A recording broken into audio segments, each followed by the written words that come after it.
Assalamualaikum warahmatullahi wabarakatuh. Saya Firana Imatul Husna dari Pendidikan IPA 2019 Offering B.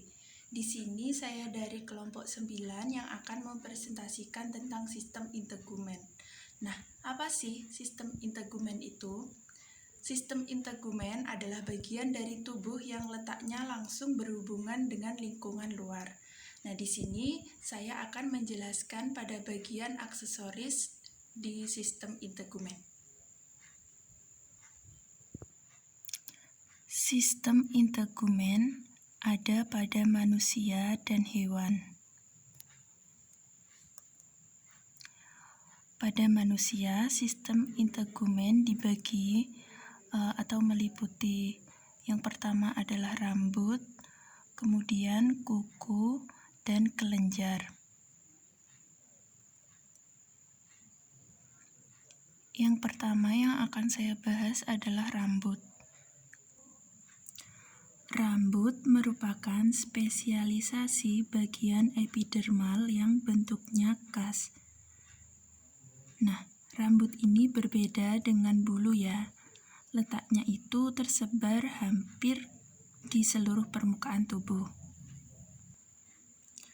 Pada rambut terdapat folikel rambut. Lapis-lapis konsentris dari folikel. Saya ulangi.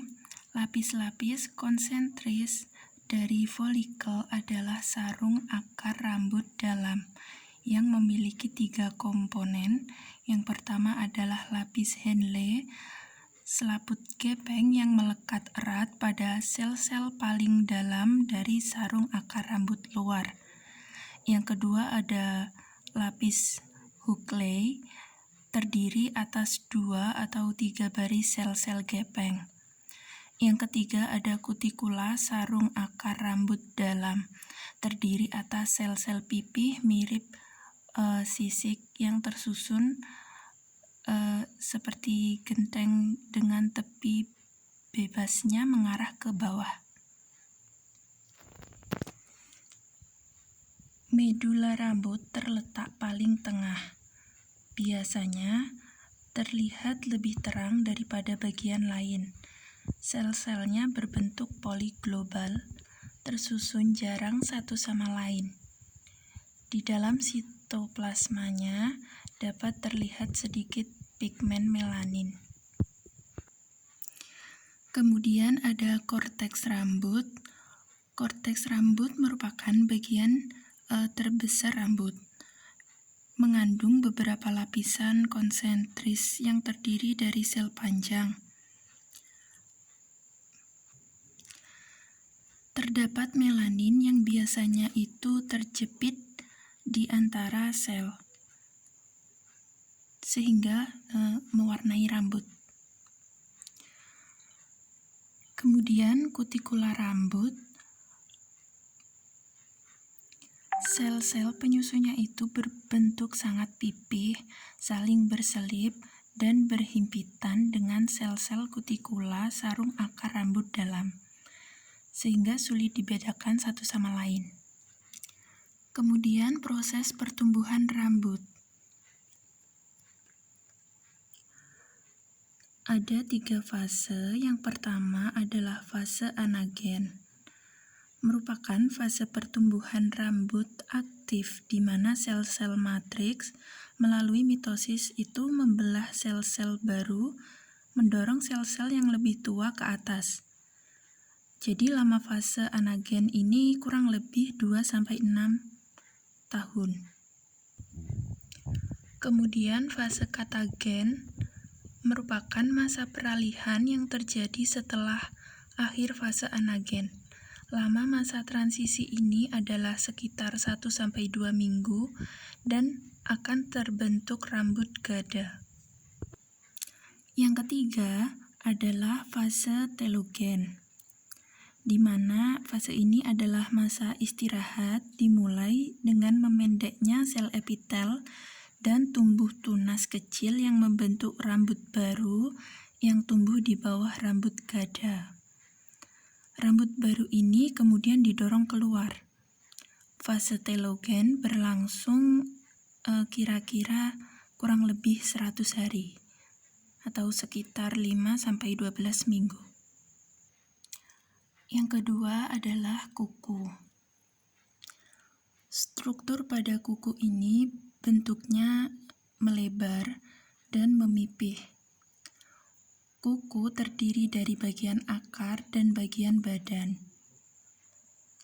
Pada badan kuku terdapat bagian putih berbentuk bulan sabit yang disebut lunula. Kuku hampir tidak berwarna tetapi nampak kemerahan karena warna darah yang berada di dalam kapiler di bawah kuku. Kemudian yang ketiga adalah kelenjar. Di sini ada kelenjar sebasea, kelenjar keringat, dan kelenjar susu.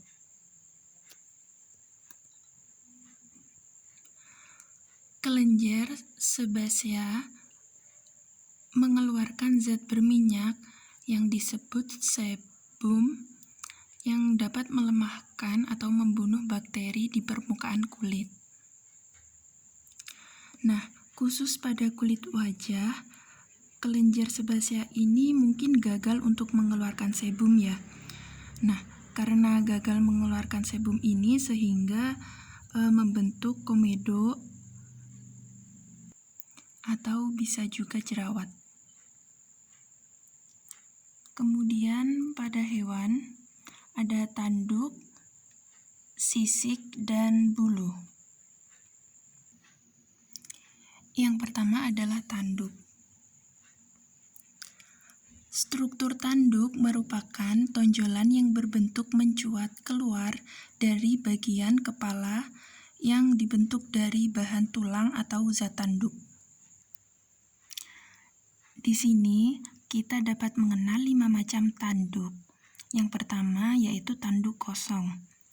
Struktur tanduk kosong terbentuk dari suatu sumbu tulang yang merupakan tonjolan dari tulang frontal atau tulang dahi dan dilapisi oleh seludang tanduk yang tebal. Nah, tanduk semacam ini biasanya dimiliki oleh hewan-hewan seperti kambing, domba, kerbau, dan bison. Yang kedua adalah pronghorn. Struktur tanduk ini umumnya terdapat pada hewan antilop. Strukturnya menyerupai struktur tanduk kosong, tetapi pada struktur pronghorn berbentuk cabang. Yang ketiga adalah cula. Cula ini disebut juga tanduk badak karena struktur tanduk cula ini khas dimiliki oleh hewan badak. Struktur cula hampir seluruhnya epidermik. Nah, struktur tanduk cula dianggap berasal dari sejumlah rambut-rambut yang telah bersatu. Yang keempat adalah rangga. Tanduk rangga umumnya dimiliki oleh hewan rusa jantan, sehingga tanduk rusa biasanya disebut rangga atau disebut sebagai tanduk tulang karena struktur tanduk ini dibentuk dari struktur tulang yang merupakan pertumbuhan dari tulang frontal yang menonjol keluar menembus kulit. Yang terakhir adalah tanduk jerapah. Tanduk jerapah memiliki struktur pada dasarnya ini sama dengan struktur pada tanduk rangga, yaitu pertumbuhannya menonjol keluar menembus kulit. Bedanya itu tanduk jerapah seludang kulitnya bersifat permanen dan tidak pernah ditanggalkan.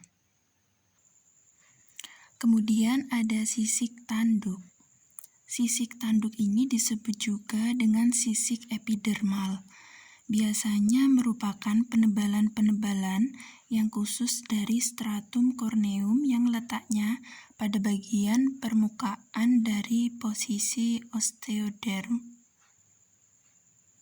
Nah, khusus pada bangsa kura-kura terdapat suatu keping tulang. Keping-keping tulang tersebut umumnya tersusun dari bagian yang mirip seperti perisai, atau biasa disebut exoskeleton. Sisik tanduk juga dapat dijumpai pada bagian kaki bangsa aves atau bangsa burung seperti pada gambar. Ini adalah merupakan sisik tanduk pada bangsa aves.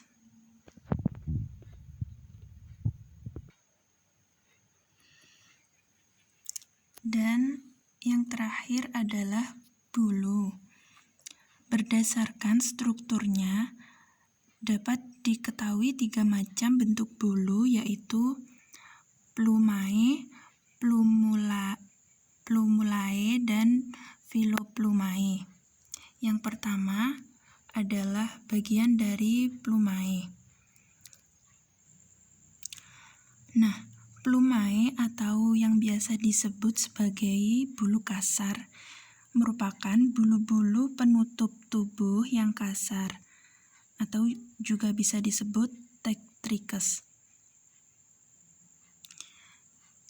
Nah, bulu plumae ini mempunyai bagian-bagian, yaitu yang pertama adalah kalamus, merupakan bagian yang berongga dan mempunyai lubang pada bagian bawahnya yang disebut umbilicus inferior, dan lubang pada bagian atasnya itu disebut umbilicus superior. Yang kedua adalah rachis. Bagian ini merupakan kelanjutan dari bagian kalamus yang tadi, atau merupakan disebut sebagai batang bulu. Yang ketiga adalah rami. Rami merupakan cabang dari rachis. Kemudian yang keempat adalah radi, merupakan cabang dari rami atau disebut jari-jari. Dan yang kelima adalah radioli, merupakan cabang dari jari-jari radi, di mana radioli ini saling mengait antara satu dengan lain sehingga membentuk bagian yang mirip seperti kipas. Kemudian struktur yang kedua adalah struktur plumulae. Struktur plumulae biasanya disebut sebagai bulu halus. Bulu ini merupakan bulu-bulu yang berbentuk kecil dan halus, yang pada umumnya terletak di bagian bawah dari bulu kasar atau bulu plumae yang tadi ya. Bulu ini berfungsi sebagai isolasi, yaitu untuk menjaga panas tubuh pada bulu plumulae tidak mempunyai radioli dan rachisnya itu pendek. Kemudian yang ketiga ada struktur filoplumae yang biasa juga disebut sebagai bulu-bulu rambut, karena bulu-bulu ini berbentuk sangat halus, hampir menyerupai rambut. Bulu-bulu rambut ini tersebar hampir di seluruh permukaan kulit, khususnya pada burung pemakan serangga. Bulu-bulu ini tumbuh baik pada bagian sekitar mulutnya. Biasanya ini berfungsi untuk membantu pada waktu burung tersebut menangkap serangga atau disebut sebagai indera peraba. Atas perhatiannya, ada kurang lebihnya saya mohon maaf. Wassalamualaikum warahmatullahi wabarakatuh.